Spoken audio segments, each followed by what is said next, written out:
This was one of the last moments he saw them alive. His wife and 2 daughters smiling at a soccer game in Indonesia, just moments before they were killed in the crush of a stampede, one of the world's worst stadium disasters. Now, Andi Hariyanto says he will never watch a match again. In my dream, everything is normal, and what happened feels like a lie.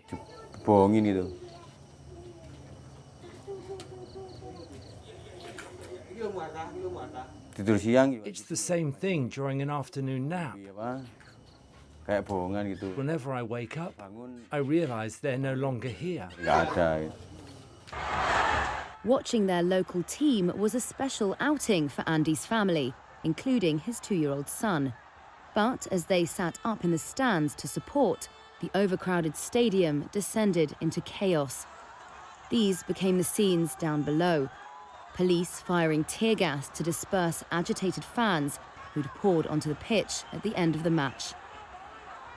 Though they stayed in the stands, Andi, who was holding his son in his arms, got separated from his wife and daughters.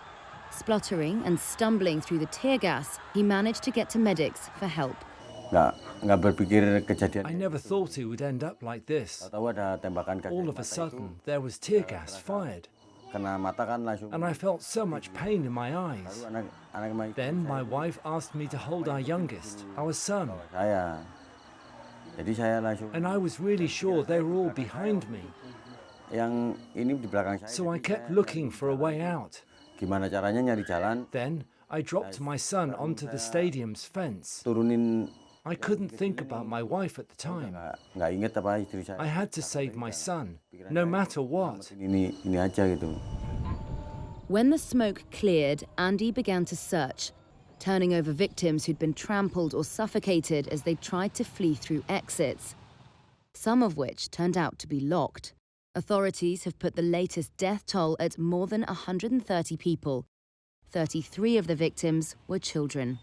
My wife and daughters were nowhere to be found. I kept asking around. Then they told me all the victims had been brought to Kipanjen Hospital and Wawa Hospital. But before I went there, I kept searching through all the dead bodies. Then I found my daughters, Natasha and Naila. I was struggling to find their mother. When I looked around the stadium, I saw all the dead bodies being transported to the hospital on a truck. Andi says tear gas should never have been fired.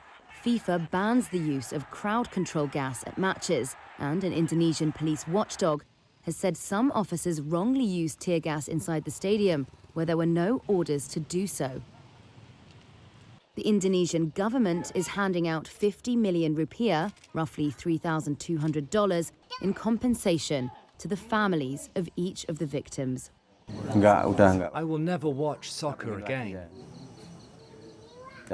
Now I can only think of my son, and I have no time for anything else.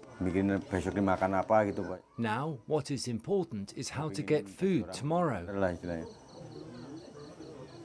I just want to be a good person, that's all.